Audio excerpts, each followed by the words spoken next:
You are really cool, I am really cool. And guess what? Overwatch Classic has become my go-to game mode since its launch.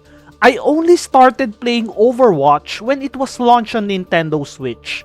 I never played the first ever patch of Overwatch 1, and it was a good experience. How did playing OG Overwatch feel thanks to the recently released Overwatch Classic game mode?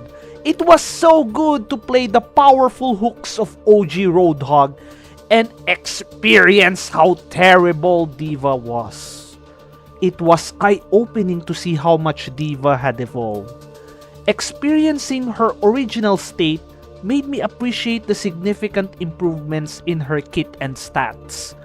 I'm thoroughly enjoying the May 26, 2016 patch through Overwatch Classic, and I must admit, I love to see some patches return as limited time game modes in the future. Before we dive into my top picks for patches that we should make a comeback, don't forget to like, subscribe, share this video. Now, let's get started. September 19, 2017 patch, the Moth patch. If there's one patch Blizzard should bring back after Overwatch Classic, it's this one.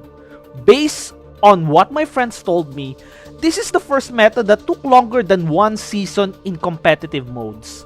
The Moth meta. I thought the classic version of Mercy is already overpowered due to her mass resurrection skill, but I was told there was something even more powerful. The classic Mercy played the game of hide and seek as I played it.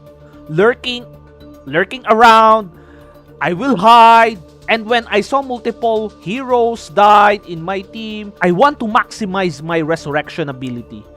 From what I have researched, even the developers commented, while resurrecting downed allies is a core part of Mercy's gameplay, the way her ultimate functioned was causing a number of problems. It was frustrating to play against, and it incentivized Mercy players to hide away from important battles instead of taking part in them. To address this, the devs reworked Mercy's Resurrect skill, changing it from a multi-target ability to a single target one. It's still an important part of Mercy's kit, but plays much better for Mercy players. She also received a new ultimate, which we already knew today as Valkyrie, which opened up new strategic possibilities. But during that OG Valkyrie, Mercy could resurrect up to 3 times, which significantly boosted her impact in matches. No wonder why Mercy's number of resurrected players rose so high because of her regular ability. Resurrect both in and out of Valkyrie. This rework transformed the Mercy into the Moth and placed her at the center of the meta for multiple seasons.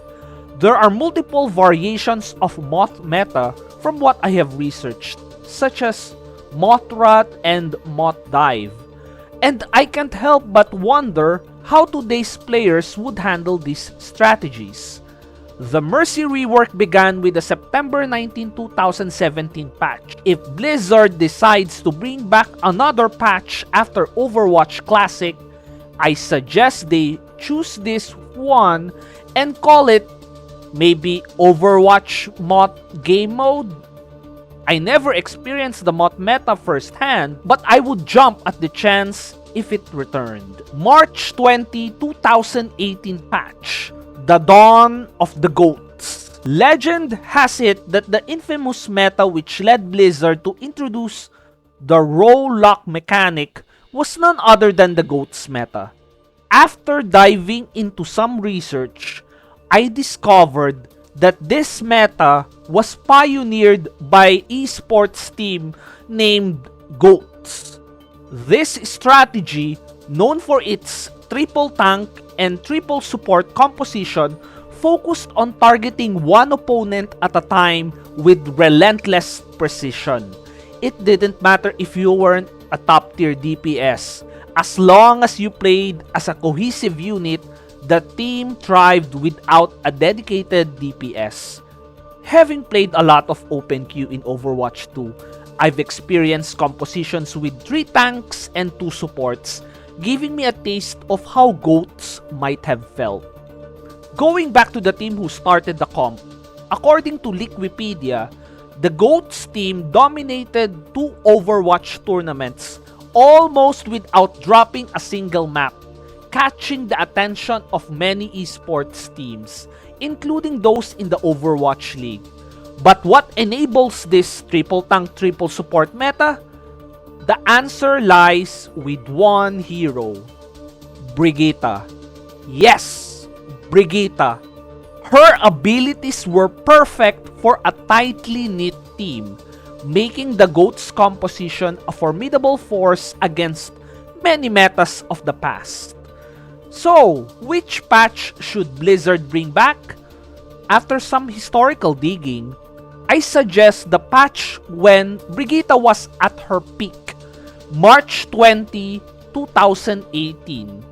And it also makes sense since the GOAT's NA Esports team used the composition 1 month after the patch, and Brigitte hadn't yet been nerfed at the time. If Blizzard decides to reintroduce this patch as a game mode, maybe they could call it Overwatch GOATs game mode. I'd love to experience the triple tank, triple support meta firsthand, as I have never had a chance before. August 13, 2019 patch. The dawn of Double Shield. I remember the Double Shield meta vividly from my days playing on the Nintendo Switch. If the GOATs meta was notorious for prompting Blizzard to implement the role lock mechanic, then Double Shield, in my opinion, played a significant role in the shift to 5v5. While the main reason was to address DPS queue times, Blizzard could have opted for 7v7 but chose 5v5 instead. This change means we now have only 1 tank per team in role queue today, effectively eliminating Double Shield and opening up new compositions to explore. Like the Moth and GOATs metas, Double Shield dominated for several reasons. For those unfamiliar, Double Shield involved the dynamic duo of Sigma and Orisa, 2 tanks with flexible shielding capabilities. Sigma remains fundamentally the same, but Orisa has undergone a rework. Back then, Orisa had a deployable shield. Yes, you hear me. Adding a strategic layer to her gameplay at that time. The synergy between Sigma and Orisa allowed for various DPS heroes to shine. Bastion and Doomfist thrived behind their shields, with Bastion unleashing barrage from safe angles and Doomfist countering shielded foes. Mei and Symmetra also complemented the setup, enhancing the team's defensive prowess. So, which patch should Blizzard bring back? Without a doubt, the patch from August 13, 2019, when Sigma was introduced. This patch marked the height of the Double Shield meta and would be thrilling to visit it. If Blizzard reintroduces this patch as a game mode, maybe they could call it Overwatch Double Shield game mode. I'd love to experience again the strategic depth of Double Shield, but I want it with the Sigma and Orisa at their peak. January 25, 2022 patch. The culmination of Overwatch 1. What better way to honor the legacy of Overwatch 1 than by revisiting its final stretch? This patch offers a unique perspective on the 6v6 versus the 5v5 debate that happened recently. The last patch of Overwatch 1 included all 32 heroes of Overwatch 1 and every map up to Malevento. However, choosing the literal last patch, the September 2022 patch, isn't ideal since it mainly addressed bug fixes, which we can assume are already integrated into Overwatch Classic. The March 15, 2022 patch removed Horizon Lunar Colony and Paris, but I believe this map should stay. Despite their flaws, they are part of the game's history, much like the OG Diva's less than stellar state, which was brought back in Classic game mode.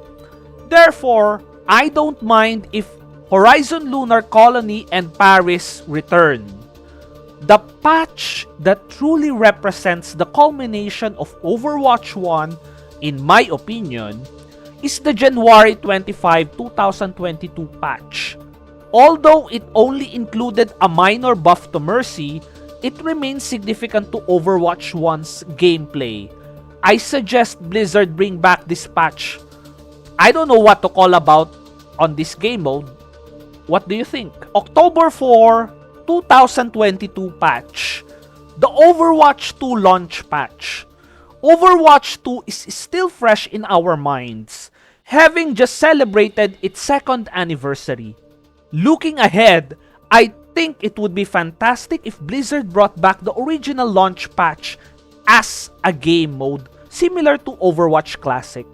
This patch featured the overpowered Sojourn and a meta composition that included Winston, Sojourn, Reaper, Kiriko, and Lucio. Imagine diving back into the early days of Overwatch 2, reliving the excitement and chaos of its launch. The thrill of playing with an OP Sojourn, alongside the dynamic synergy of Winston, Reaper, Kiriko, and Lucio, would be a nostalgic treat. Bringing back this patch could offer a unique glimpse into the game's evolution and provide historical experience for both new and upcoming players. So, there you have it. These are my suggestions that Blizzard can bring back after Overwatch Classic. What do you guys think? Let me know in the comments. Don't forget to like, subscribe, and share this video. I am really cool, and you are really cool for sticking around.